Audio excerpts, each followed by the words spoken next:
A 40-year-old man residing in an assisted living facility reports 3 months of progressive fatigue, early satiety, unintentional 6 kilogram weight loss, intermittent night sweats, and a sense of left upper quadrant fullness after small meals. 2 weeks ago, he experienced a transient episode of painful penile erection that resolved without intervention. He denies bleeding gums, hematuria, melena, fever, new rashes, or visual changes. Past history includes hypertensive retinopathy, stable, Paget disease of bone with pelvic predominance, a repaired type B aortic dissection 4 years ago, trichomoniasis years earlier, and focal epilepsy since adolescence. He has a wheat allergy causing bloating without anaphylaxis. He does not smoke and drinks alcohol rarely. Sexual history includes multiple partners with inconsistent condom use. Family history is non-contributory for hematologic conditions. Current medications from the facility list are carvedilol, 12.5 milligrams twice daily, amlodipine, 10 milligrams daily, levetiracetam, 1,000 milligrams twice daily, atorvastatin, 20 milligrams nightly, low-dose aspirin, 81 milligrams daily, vitamin D3, 2,000 international units daily, and a short prednisone taper completed 10 days ago for seborrheic dermatitis, 40 milligrams per day for 5 days. In the emergency department 48 hours ago, he was started on hydroxyurea 1 gram twice daily for leukocytosis and allopurinol 300 milligrams daily. He has taken 3 doses of each. He intermittently uses ibuprofen 400 milligrams for musculoskeletal pain and denies herbal supplements. Vital signs are temperature 37.7 degrees Celsius, pulse 61 per minute, blood pressure 149 over 50 millimeters of mercury, respiration 16 per minute, and oxygen saturation 96% on room air. Body mass index is 27 kilograms per square meter, height 178 centimeters, weight 86 kilograms. He appears pale but comfortable. Examination shows firm, non-tender splenomegaly, palpable 8 centimeters below the costal margin, mild sternal tenderness, no hepatomegaly, no lymphadenopathy in cervical, axillary, or inguinal regions, no petechiae or ecchymoses, clear lungs, a regular cardiac rhythm without murmurs, no peripheral edema, and a non-focal neurologic exam.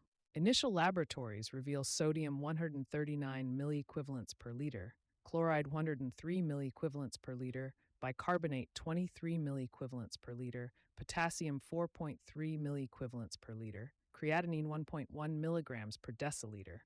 Estimated glomerular filtration rate approximately 87 milliliters per minute per 1.73 square meters by Chronic Kidney Disease Epidemiology Collaboration 2021. Aspartate aminotransferase, alanine aminotransferase normal, lactate dehydrogenase mildly elevated, uric acid 9.2 milligrams per deciliter, serum vitamin B12 elevated, and negative human immunodeficiency virus type 1 and 2 fourth generation screening. Complete blood count shows white blood cells 132 times 10 to the ninth per liter, with segmented neutrophils 58%, myelocytes 18%, metamyelocytes 11%, bands 5%, basophils 6%, eosinophils 1%, blasts 1%, hemoglobin 10.8 grams per deciliter, mean corpuscular volume 89 femtoliters, and platelets 540 times 10 to the ninth per liter. Leukocyte alkaline phosphatase score is low. Peripheral smear demonstrates marked leukocytosis with left shift and basophilia. DOLA bodies are absent. Bone marrow aspirate and biopsy show a hypercellular marrow, approximately 95%, with myeloid hyperplasia, increased myeloid to erythroid ratio, and small hypolobated megakaryocytes.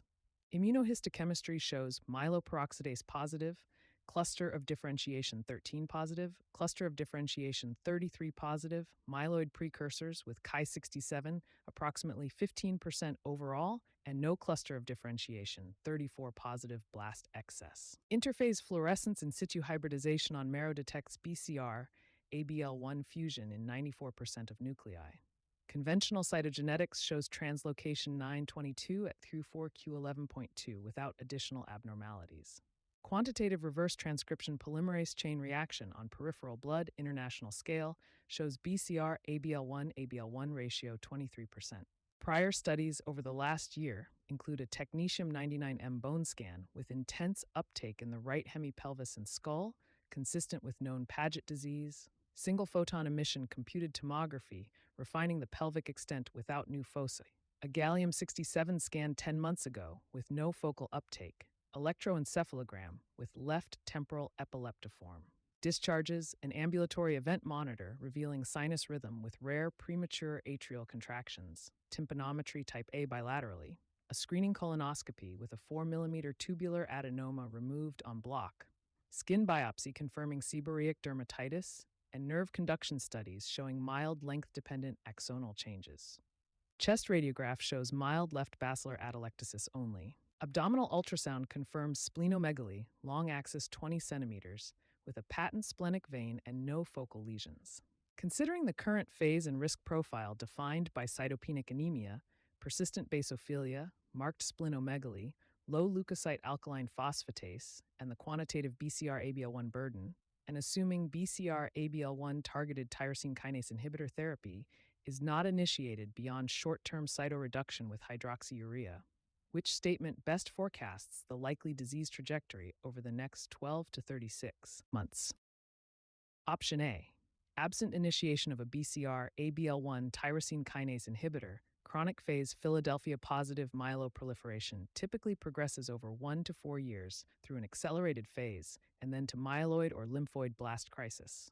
Harbingers include rising basophilia, enlarging splenomegaly, increasing BCR-ABL1 transcripts, and acquisition of additional clonal changes, for example, +8, a 7q, or positive Philadelphia chromosome, with historical pre-tyrosine kinase inhibitor median survival approximately 3 to 5 years. Option B. With only cytoreduction, chronic phase disease chiefly evolves toward marrow fibrosis with early transfusion dependence and late infrequent blast escalation. Transformation is more often driven by JAK2 CALR MPL clones than by Philadelphia positive subclones, and basophilia has little prognostic value for phase transition. Option C. Without BCR-ABL1 directed therapy, most chronic phase cases remain clinically indolent for 5 to 10 years and usually transform abruptly to blast crisis without a definable accelerated phase. Clonal evolution is uncommon, and basophil counts often fall as progression approaches, so splenomegaly frequently regresses before crisis. Option D. In the absence of targeted therapy, baseline transcript type largely dictates near-term destiny, such that P190 invariably leads to lymphoid blast crisis within 12 months. P210 rarely progresses to blast crisis. Additional cytogenetic abnormalities have minimal impact on trajectory, and enlarging splenomegaly is not a typical warning sign.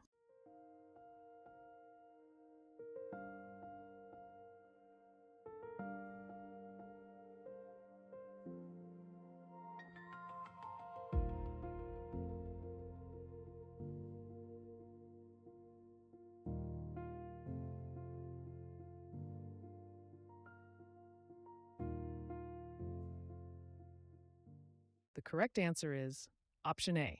Absent initiation of a BCR, ABL1 tyrosine kinase inhibitor, chronic phase Philadelphia positive myeloproliferation typically progresses over 1 to 4 years through an accelerated phase and then to myeloid or lymphoid blast crisis. Harbingers include rising basophilia, enlarging splenomegaly, increasing BCR-ABL1 transcripts, and acquisition of additional clonal changes. For example, +8 IS17Q or +PH, with historical pre-TKI median survival approximately 3 to 5 years. Absent initiation of a BCR-ABL1 tyrosine kinase inhibitor, chronic phase Philadelphia positive myeloproliferation typically progresses over 1 to 4 years through an accelerated phase and then to myeloid or lymphoid blast crisis. Harbingers include rising basophilia, enlarging splenomegaly, increasing BCR-ABL1 transcripts, and acquisition of additional clonal changes, for example, T8, I17Q, or +PH. With historical pre-tyrosine kinase inhibitor median survival approximately 3 to 5 years. This statement captures the pre-tyrosine kinase inhibitor natural history of chronic myeloid leukemia, CML. The vignette shows chronic phase by morphology, hypercellular marrow, increased myeloid to erythroid ratio, small hypolobated megakaryocytes, low leukocyte alkaline phosphatase, basophilia, marked splenomegaly, and BCR-ABL1 positivity with a substantial transcript burden. In the absence of tyrosine kinase inhibition, disease generally evolves chronic phase to accelerated phase to blast phase over 12 to 36 months in higher risk presentations, with classical warning signs. increasing basophils, progressive splenomegaly, rising BCR-ABL1 transcripts, and cytogenetic clonal evolution such as +8 isochromosome 17q or an additional Philadelphia chromosome. Historical series consistently reported median survivals near 3 to 5 years before tyrosine kinase inhibitors were available. Teaching point. Natural history questions require linking clinical harbingers to phase transition criteria rather than solely recognizing the diagnosis. Without BCR, ABL1 directed therapy, most chronic phase cases remain clinically indolent for 5 to 10 years and usually transform abruptly to blast crisis without a definable accelerated phase. Clonal evolution is uncommon, and basophil counts often fall as progression approaches, so splenomegaly frequently regresses before crisis. Incorrect, because accelerated phase is typically discernible, clonal evolution is a major progression feature, and basophilia or splenomegaly usually rise, not regress. In the absence of targeted therapy, baseline transcript type largely dictates near-term destiny, such that P190 invariably leads to lymphoid blast crisis within 12 months, whereas P210 rarely progresses to blast crisis. Additional cytogenetic abnormalities have minimal impact on trajectory, and enlarging splenomegaly is not a typical warning. Incorrect, because transcript type does not deterministically fix near-term fate and cytogenetic evolution, and splenomegaly are key risk signals. With only cytoreduction, chronic phase disease chiefly evolves toward marrow fibrosis with early transfusion dependence and late, infrequent blast escalation. Transformation is more often driven by JAK2 and MPL clones than by Philadelphia-positive subclones, and basophilia has little prognostic value for phase transition.